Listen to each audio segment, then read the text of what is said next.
बॉलीवुड का वो पुराना दौर एक ऐसा सोना युग था जहां हर फ्रेम एक तस्वीर लगती थी, हर गीत दिल का एहसास बन जाता था। 1940 से 1970 के बीच का समय जैसे सिनेमा के आंगन में एक महफिल सजा हो। राज कपूर अपनी मासूमियत भरी आंखों और दिल छू लेने वाली कहानियों के साथ, देवानंद अपने अंदाज, चर्म और रोमांटिक रूह के साथ, दिलीप कुमार अपने गहरे दिल को चीर देने वाले अभिनय के साथ, वैसे ही नरगिस, मधुबाला, मीना कुमारी, जिनके चेहरे पर नूर था जिसे देखकर वक्त भी रुक जाता था। उस दौर के गीत, मोहम्मद रफ़ी साहब की मिठास, लता मंगेशकर की मासूम आवाज़, किशोर कुमार की मस्ती, मुकेश जी का दर्द और तलत महमूद का नरमी भरा अंदाज, जैसे हर सुर एक कहानी के पन्ने पर लिखा जाता हो। एस डी बर्मन, शंकर जयकिशन, मदन मोहन जैसे संगीतकारों ने धुनों को सिर्फ बनाया नहीं दोस्तों, उन्हें जिंदा किया। गुरुदत्त जैसे डायरेक्टर ने सिनेमा को एक शायरी का रंग दे दिया। बिमल रॉय ने ज़मीन से जुड़ी कहानियाँ दी और महबूब खान ने मदर इंडिया से एक मिसाल बनाई। उस वक्त ग्लैमर था दोस्तों, लेकिन एक शिद्दत, एक सच्चाई के साथ। सेट्स पर चमक धमक के साथ दिलों की गहराई भी होती थी। ना कोई सोशल मीडिया, ना डिजिटल फिल्टर, बस कैमरा, सेल्यूलॉइड और एक ईमानदार जुनून। हर चेहरा असली लगता था, हर सीन दिल तक पहुंचता था। ये दौर सिर्फ एक सिनेमा का नहीं, एक तहज़ाब का था, एक जज्बात का दौर था जो आज भी दिलों में महफूज है। 1940 का आखिरी साल दोस्तों एक ऐसा वक्त था जब इंडिया आज़ादी की तरफ बढ़ रहा था और फिल्मों का आंगन भी नए सपनों, नए जज्बात से रोशन हो रहा था। स्टूडियो की दीवारों पे नए नए चेहरे आते थे, कुछ गांव से, कुछ शहरों से, की पोटली लेके आते थे।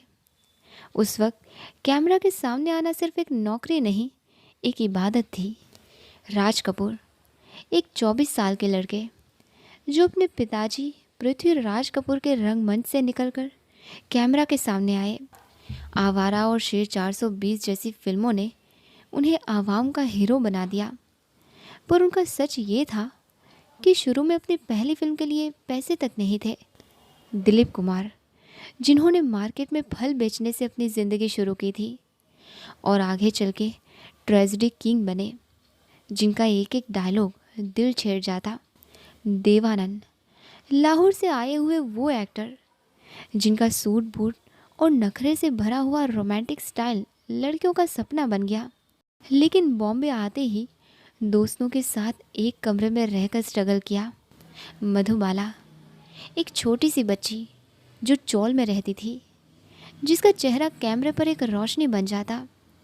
उसकी मुस्कान के पीछे एक बीमारी का दर्द था, पर दुनिया उसे विनेस ऑफ इंडियन सिनेमा कहती थी। नरगिस, एक संस्कारी, मजबूत और शिद्दत भरी एक्ट्रेस जो मदर इंडिया में माँ बनी, पर असल ज़िंदगी में एक दिल से मोहब्बत करने वाली औरत थी। मीना कुमारी, जिन्हें ट्रेजेडी क्वीन कहा गया, जो कैमरा के पीछे भी तन्हा थी, अपने शायरी भरे दिल के साथ दुनिया को मोहब्बत का मतलब समझा गई। उस दौर का हर गीत सिर्फ एंटरटेनमेंट नहीं, एक पैगाम होता था। मोहम्मद रफ़ी साहब, जो अपनी आवाज़ से एक मजदूर का दर्द भी गा सकते थे और एक आशिक का सुकून भी। लता मंगेशकर, जिनकी आवाज़ में एक ऐसी मासूमियत थी, एक ऐसी चीज़ जो सुनते ही दिल को छू जाती थी। मुकेश, जो हर गाने में एक ऐसी उदासी का रंग भर देते थे जैसे किसी पुराने दोस्त की याद। किशोर कुमार, मस्ती, शरारत और बेपनाह एनर्जी, जो दुखी गाने में भी एक मुस्कान छुपा देते। तलत महमूद, उनकी सिल्की आवाज़ से एक महफिल की तहज़ीब बन जाती थी।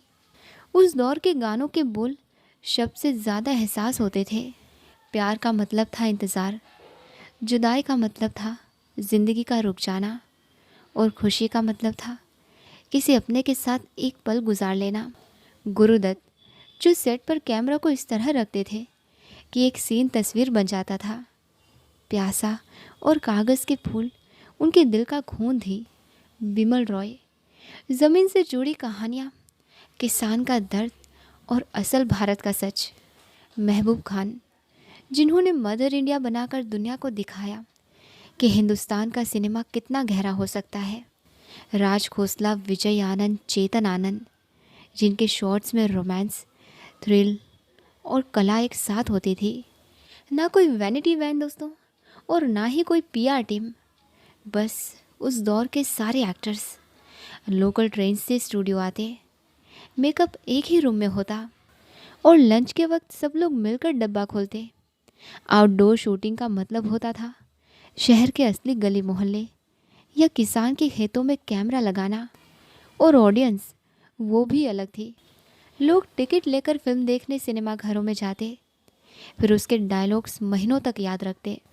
वो दौर सिर्फ एक सिनेमा का नहीं, एक जिंदा तहजीब का दौर था दोस्तों, जहाँ फिल्म एक जरिया थी जज्बात बताने का। इसलिए आज भी जब कोई पुराना गीत बजता है तो हम अपने आप को उन्हीं रंगों, उन्हीं चेहरों, उन्हीं कहानियों में महसूस करने लगते हैं। मोतीलाल, एक थिएटर आर्टिस्ट जो शुरू में फिल्मों में इंटरेस्ट नहीं रखते थे, लेकिन एक दिन स्टूडियो के मालिक ने उन्हें देखा और बोला, तुम्हारे चेहरे में कहानी है। और फिर बस मोतीलाल साहब ने एक्टिंग का एक नया स्टाइल ला दिया, नेचुरल, आम आदमी जैसा। जॉनी वॉकर, एक बेस्ट बस कंडक्टर दोस्तों, जिनकी मस्ती भरी बातें एक दिन गुरुदत्त ने सुन ली। उन्होंने तुरंत उन्हें अपनी फिल्म बाजी में ले लिया।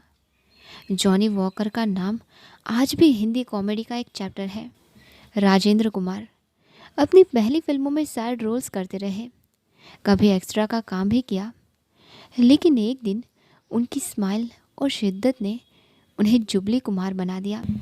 उनकी हर फिल्म 25 हफ्ते चलना आम बात हो गई थी दोस्तों।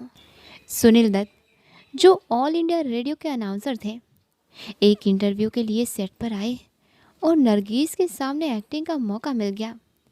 पहला शॉट उनकी तकदीर बदल गया। बलराज साहनी, जो एक प्रोफेसर थे, लेकिन सिनेमा ने उन्हें 2 बीघा ज़मीन जैसे अमर किरदार दिए। उनकी एक्टिंग में एक सच्चाई थी जो उनके अपनी ज़िंदगी के एक्सपीरियंसेस से आती थी। अशोक कुमार, जो एक फिल्म लैब टेक्नीशियन थे, जब हीरो नहीं आया तो उन्हें हीरो बना दिया गया और फिर उन्होंने हिंदी सिनेमा का पूरा ट्रेंड बदल दिया। मदन पुरी और अमरीश पुरी, जो थिएटर से आए, स्ट्रगल किया, पर जब एक बार स्क्रीन पे आए, एक कला बना दिया।